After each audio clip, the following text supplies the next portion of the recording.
What we've shown is you can get stronger by stretching. If you're injured and you can't go to resistance training, well, stretching can still maintain your strength. You've got a million excuses.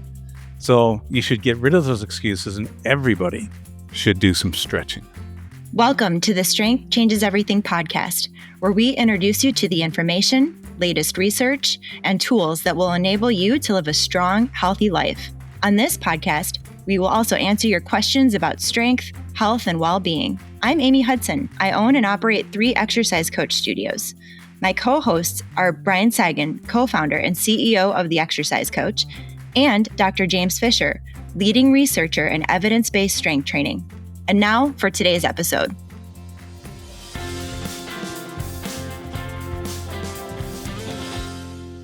Welcome to today's podcast.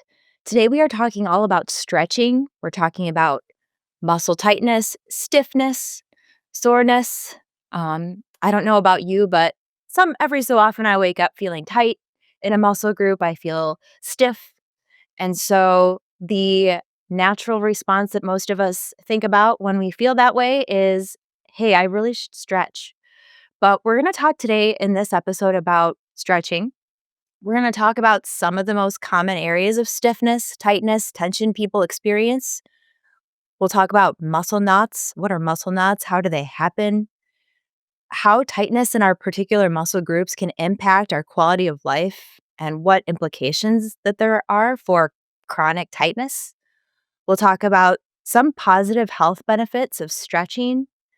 We'll talk about, will muscle tension resolve on its own? We'll talk a little bit about how to stretch, some methodology recommendations, some frequency and duration recommendations, and a lot more. Dr. Fisher is with me, and he's going to introduce our guest today that we have on the podcast. So, Dr. Fisher, welcome. And who is today's guest? Thanks very much, Amy. Yeah, today we're joined by a good friend and colleague of mine, Professor Dave Behm from, and I'm going to butcher this now, he's a researcher at Memorial University of Newfoundland in Canada. And his whole research is muscle physiology, sort of acute chronic responses to muscle activation and fatigue and resistance training and strength training and of course, stretching, which is what we're going to talk about today. And Dave is another of these excellent experts who quite literally wrote the book on this topic.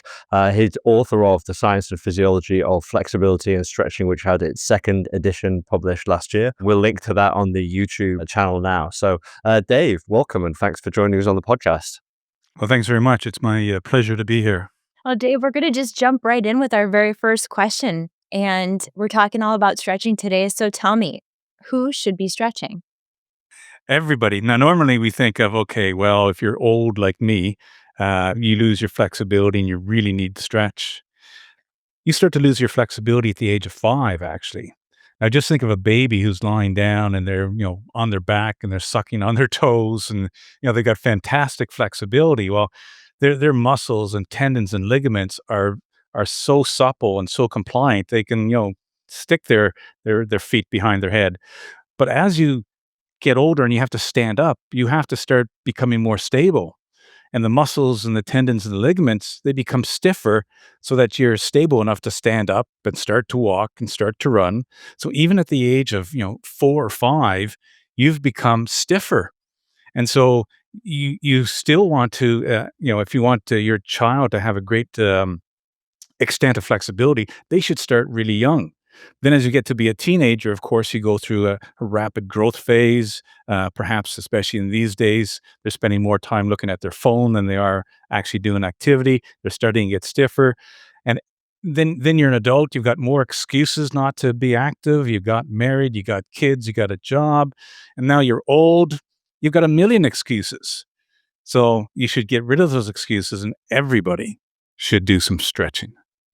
Well, let's talk about stiffness a little bit more. And, for the average adult, what are the most common areas of stiffness for adults, tightness, tension that someone may experience?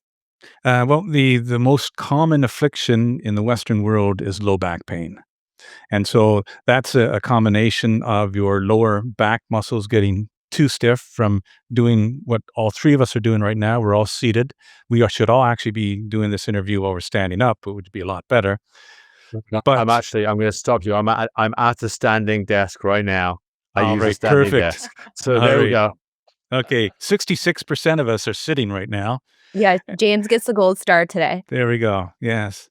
But yeah, so from the seated position that we take, of course, we're not moving our low back. Our hamstrings are in a shortened position, and when our hamstrings get too tight, they rotate our pelvis, and then that's over time is going to cause us to have low back pain. So it's weakness in our low back, weakness in our hamstrings, shortness in our hamstrings, which causes that rotation in the pelvis, and now we're in pain. So that I would say that would be the number one area that we have that the general population has to work on in terms of the stiffness in their body. Yes, well, I hear that every day, and I think that that is a very common issue. So let's talk a little bit about, people talk about I have a muscle knot. People will go and try to get a massage, or they'll feel an acute sense of tension in a certain area, or in a certain muscle. And people call that muscle knots, which may be different from general stiffness or tightness or soreness in a muscle group. But let's talk about that. So what are muscle knots, and how is that different from general tightness? And then how do muscle knots form and happen? Yeah. Well, a muscle knot may not be a muscle knot. It may be a fascia knot, if you want to put it that way. And typically, those knots or areas of tenderness occur when you have some sort of injury. And that injury may cause a decrease in the blood going to that area. And then the area is looking for more blood. And therefore, because it doesn't have enough oxygen going to the area, it starts to cramp, all right, or spasms. And then you've got this spasm, which causes pain. And what happens with pain?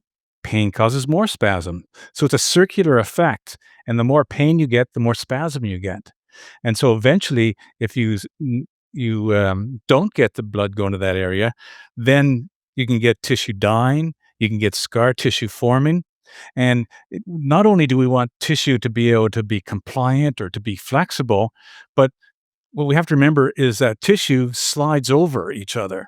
So you've got muscle fibers slide over each other, tendons, fascia slides over each other, and we need to have that kind of movement. We need both stiffness and we need flexibility. Remember, I just said, like a little kid of 5 years old, they couldn't stand up if they have the same stiffness that a 1 year old has. So we need stiffness, but we need a good balance. And what can happen is that, we have these very strong fibers. For instance, you have this thing called collagen. A lot of it's in your tendon. It's like copper. Now, copper is really strong. If we were just like that, we'd never be able to move, but it slides over each other. But what can happen is we have a piece of scar tissue and it gets stuck. And now the fibers can't move. And so what we need to do is through massage or stretching or foam, if we use a really strong foam rolling, we can try and remove those knots or remove the scar tissue in order to free the movement of those fibers. Dave, that's fantastic. I'm going to take a pause and step back actually, because when we talked about the most common areas of stiffness and tightness, I really expected you to say the sort of the hip flexors. You talked about the hip complex and the hamstrings and low back as well. But I also, when we think upper body, I often think of sort of the pec minor, the pectoral muscles of the front of our chest, and that causing that sort of kyphotic posture. And that's my big concern with most people sitting, working at a desk or driving for prolonged periods and so forth. But are there other examples of sort of how tightness can really impact other areas of the body? Can it impact joints or obviously impact posture? But what are the other negative implications? That's a good point. So we were just talking about fascia. So if you talk to a certain number of physical therapists or chiropractors, etc., they'll talk about these meridians. So the fascia, of course, surround all the muscles in the body, and it goes from the top of your head down to your toes. And so if you have tightness in one area, so that tightness, like you say, it could be up in the back of your shoulders or in your neck, or it could be in your lower back. And if you have a lot of tightness in one area, it'll pull and the whole chain, the meridian chain, as they call it, will be stiff. And so people will get neck pain or headaches because they're too stiff in their hamstrings. So if you can release the hamstrings or the fascia around the hamstrings, especially, then the whole chain becomes looser, and then the tension goes out of your neck. The neck pain may be relieved. The associated headache may be relieved. So there's a lot of what I call global effects. And I'm going to just jump in here about something else as well. We've done a lot of research on what we call global effects or non-local effects. And did you know that if you stretch your shoulders, your hamstrings become more flexible? If you stretched your hamstrings, your shoulders become more flexible. We've done a lot of research on this. We've done meta-analyses on these, which are big reviews looking at all the studies. And stretching is global. So if you have an injury, let's say you injured your left hamstrings, well, that doesn't mean that you should just sit there and do nothing and watch TV or sit on your phone. Stretch your right hamstrings because that will help you to maintain the flexibility in your injured left hamstrings. That is incredible. So how does that work? Well, the main, in the terms of especially the acute, but also chronic stretching, one of the main mechanisms that they talk about is the stretch or pain threshold.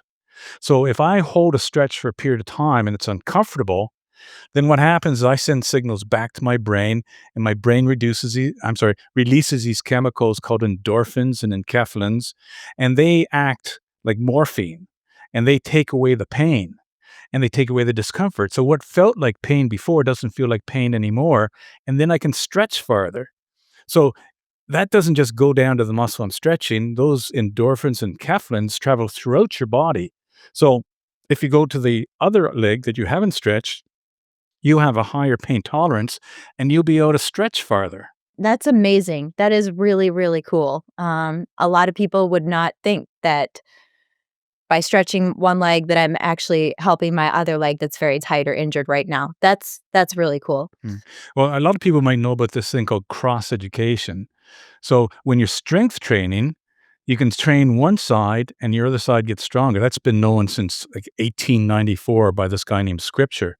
But this information about stretching having a cross education effect, we've only known that in the last, I'd say, 10 or 15 years. That's fascinating. And we've got, you're jumping ahead of the game here. We've got a planned podcast to talk about cross education and contralateral adaptations in strength training for when somebody has an injured limb. But of course, the application in stretching and flexibility. And I do remember reading a paper by a guy who did foam rolling on one calf and showed flexibility improvements on the other calf. The author was Behm and other colleagues. So I think that's a really important point to highlight for clients or for anybody looking to engage in stretching, that upper body, lower body can produce whole body adaptations, left side, right side, and so forth. So that's fantastic. Thank you for that. My pleasure. You brought up the foam rolling study that we did. I just want to mention one other really interesting foam rolling study that we did. We had people do foam rolling, and of course, if you read the literature, you do it yourself, you know that you foam roll and you get an increased range of motion. That's great. As you said, you foam roll one leg, the other leg gets an increased range of motion. Again, it's because of that pain threshold. What we also did was we thought, well, is it the foam rolling or is it just the movement? So we had people foam roll, then we had people sit on a piece of foam. It wasn't a roll. It was sitting on what we call a dolly. I don't know if you use that term. If you want to move a piece of furniture, you stick it on a little thing with wheels and it moves back and forth. So we call that a dolly in Canada. And so we had people sit on the dolly and pretend they were foam rolling. And you can probably guess what happened. They got the same increase in range of motion if they pretended. So all you had to do was move. Now, that doesn't say that foam rolling doesn't work, because if you use what's called a roller massager, which you use your hands and then you're not using your body, you get an increased range of motion. The thing is, moving just by itself will give you an increased range of motion. Wow. So, Dave, you talked about, some joint issues and pain that can be impacted in somebody's body when one muscle group may be tight and some discomfort there. What are some other areas of how tightness in the body can impact somebody's life and functionality in other areas? Well, James mentioned posture, of course. Again, if we're too tight, we're changing that pelvic girdle, and you're gonna have pain. Again, if you're too tight, you may not be able to do some of the functional activities. You may not be able to bend over and tie your shoes. And then when you do bend over to tie your shoes, or even just to pick up a book, you may exceed the range of motion and cause some minor trauma to those tissues, and you end up with um, uh, those painful tender spots that you end up with. So again, if you have tightness in your neck, you can end up with stress and tension in your neck and the back of your head and cause headaches. So there's so many things that can happen because of tightness in various parts of your body. And what about somebody's ability to get stronger in a tight muscle group? Well, that's a great question. So, um, again, normally when you think of stretching, you think, okay, I'm doing it to become more flexible.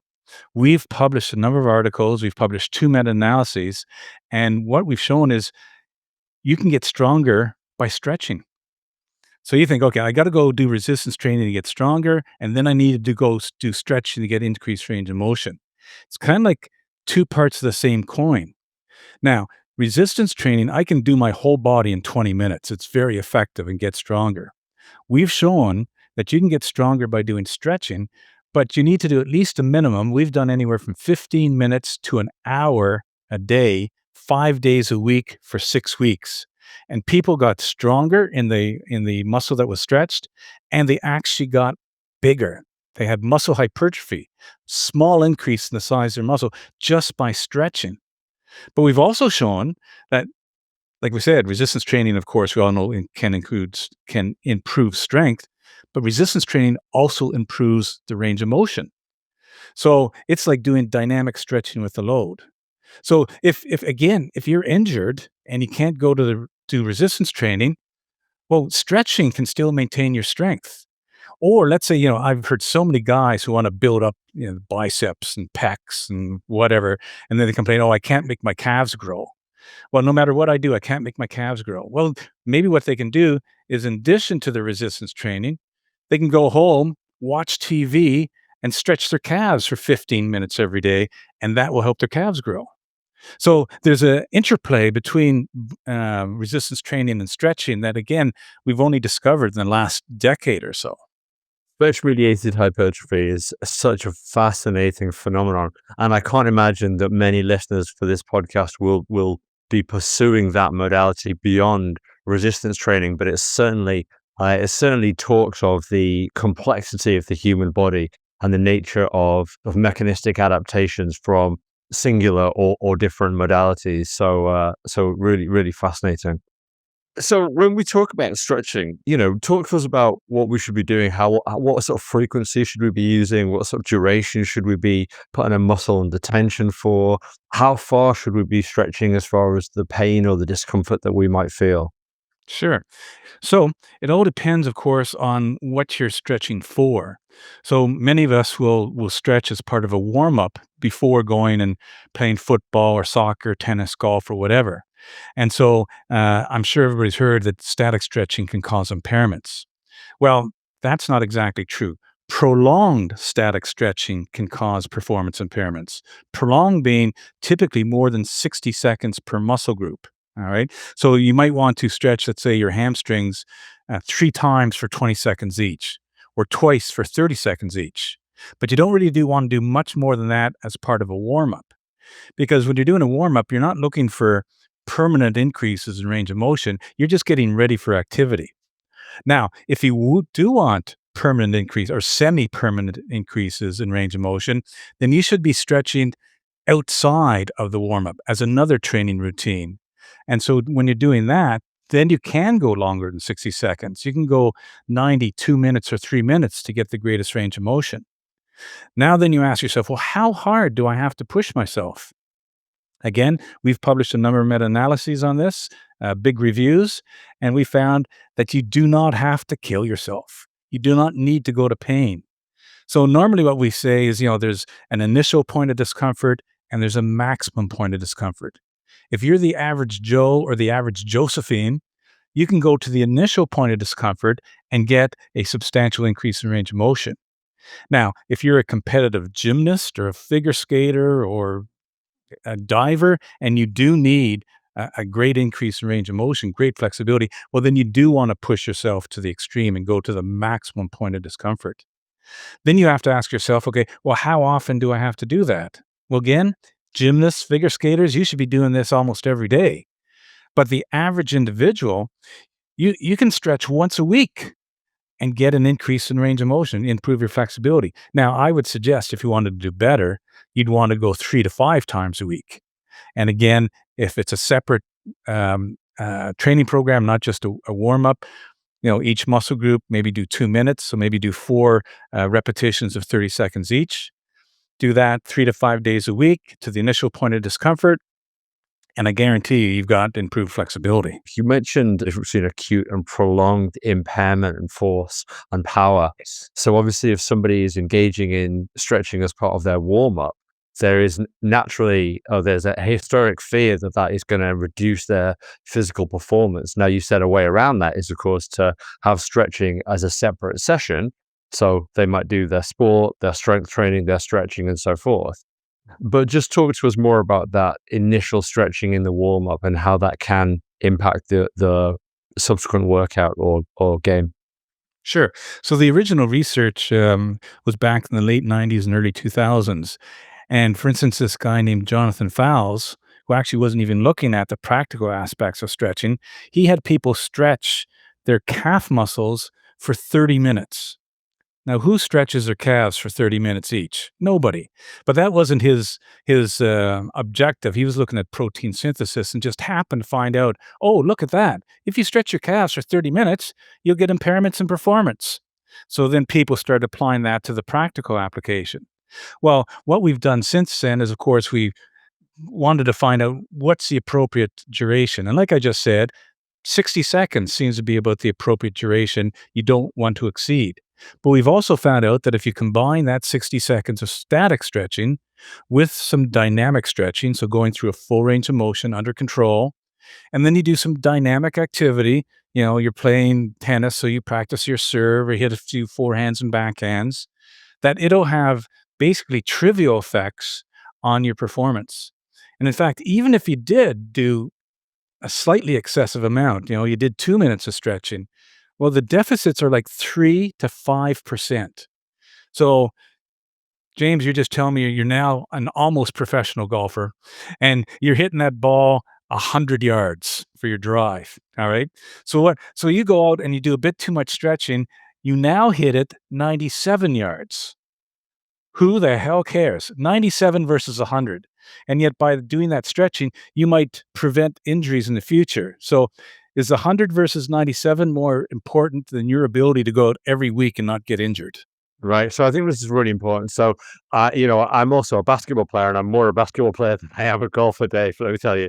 So I'm going to go play basketball this evening and I'm going to be on the sideline and we're going to do some stretching beforehand. But what you're saying is that when I then go into my warm up before the game, that most of the impairment of that stretching as I go through my kind of dynamic warm up and we go through kind of a comprehensive, warm up process, that will all be lost anyway, and I'll basically be back to kind of square one. I'll have the flexibility adaptation, I'll have the injury prevention adaptation, which is something we should jump into, but there won't be the same impairment. So that's great to hear.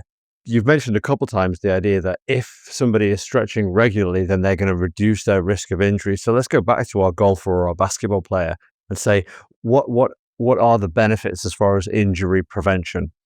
All right. So again, going back to the literature, there's a number of articles said that stretching does not prevent, and here's the important term, all-cause injury. So you say, what's all-cause injury? Well, now I'm playing football. I'm running down the field. I'm playing in Minnesota, and Minnesota has gophers. And this gopher put a hole in the field. I put my ankle in it. I broke my ankle. Do you think that stretching would have stopped me from breaking my ankle? No. Then when I fell down, my helmet came off. I hit my head on a rock and I got a concussion. Would stretching stop me from having a concussion? No. So those are both all-cause injuries. So it's not going to stop all-cause injuries. But from what we've studied, that it can have a reduction in muscle and tendon injuries, especially with explosive type activities. So when you're sprinting, or again, you're playing football, soccer, or whatever, and you change direction really quickly, and you may pull a hamstring or pull a groin muscle. That's less likely to occur if you do static stretching. Put your foot in a gopher hole, you're stuck. It's not going to do a thing for you. I think that's a fair comment. And I think this is great to hear because we often talk about the health benefits and injury prevention benefits from strength training. We talk about joint stability, but this, of course, is now we're talking about joint flexibility and in combination, joint mobility. So we're serving to really sort of strengthen the body as well as allow it to lengthen accordingly in response to the forces applied through the muscles in our quick change of direction or our jumping or so on and so forth. So that's great, Dave. Thank you so much for that. Just to add one more point, is another thing that happens with the stretching. There's this concept called the force length relationship, meaning that as your muscle gets longer, it's weaker. So you're strongest when the muscle's at the optimal length. You can imagine, if my biceps would be strongest at 90 degrees, but they'd be weaker when my arm is fully extended. What happens with stretching is you tend to get stronger at longer muscle lengths. So the point at which you're typically weakest and get your most injuries, stretching gives you more strength there. And that's one of the reasons why when you're driving your knee up when you're sprinting or extending your hips and knees when you're changing direction, and now you're in your weakest point, stretching helps you there by making you stronger. That is amazing. I'm what I'm taking away about I'm picturing a rubber band being stretched to its longest length. You can see how it's weaker, right?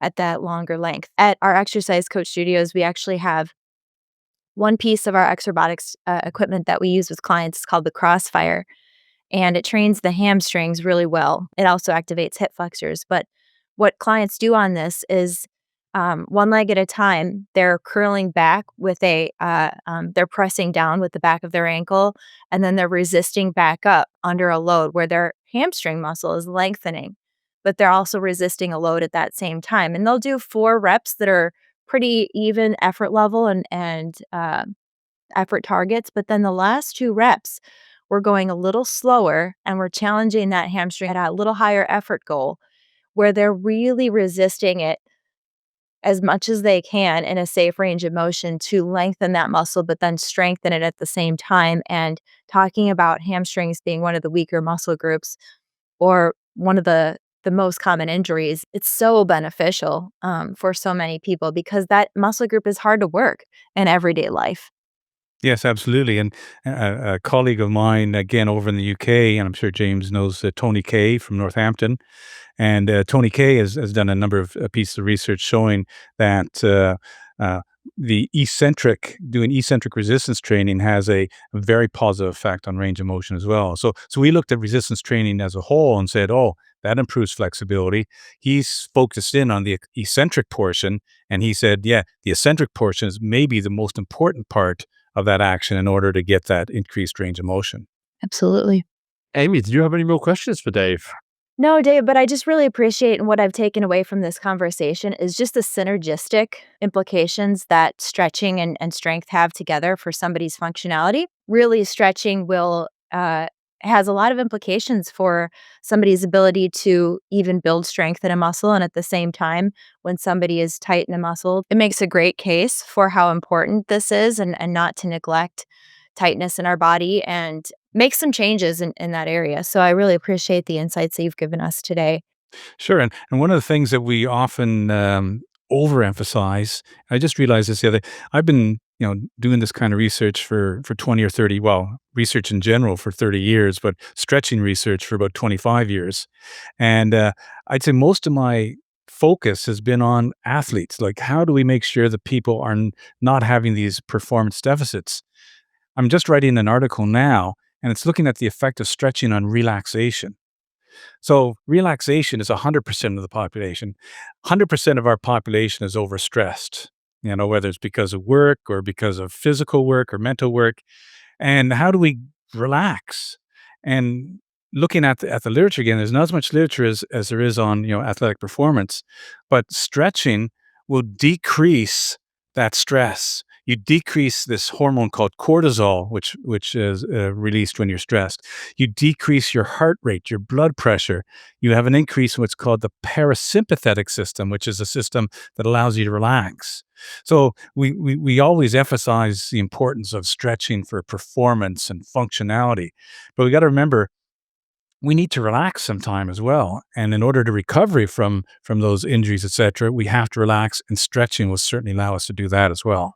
Thank you so much. I find this a fascinating topic, and you've certainly reignited my intentions just to go away and stretch. Obviously, you know that I'm a big strength training advocate, and I know that some people on their health and fitness journey are maybe just beginning to make strength training a part of their well-being routine. But of course, now the addition of stretching can be great, and stretching is probably something that I overlook on occasions. And it sort of drops down in priority list. But you've reminded me of the importance and that the health benefits, certainly, as well as the performance benefits of incorporating this with at least some degree of regularity into my routine. So thank you. Yeah, my pleasure. And, did you have any other comments for our listeners at all, Dave? Well, just thinking about the effects again, the global effects, like we've talked about. We talked about stretch one muscle, another muscle gets more flexible. But we normally don't think of, again, stretching as the global effects on our health. So people probably don't realize that stretching also improves cardiovascular. Like our blood vessels become more efficient when we stretch. The endothelial tissue, which is the inside of your vessels, becomes more compliant with stretching. So, if you're worried about cardiovascular disease down the road, of course you want to do aerobic work and strength work, but stretching will also help. So, stretching isn't the be all and end all, but it certainly contributes to the be all and end all, which is not only living longer, but living better. Dave, 100%. We couldn't agree more. And that's really what this podcast is all about, not just longevity, but quality of life. Thanks for listening.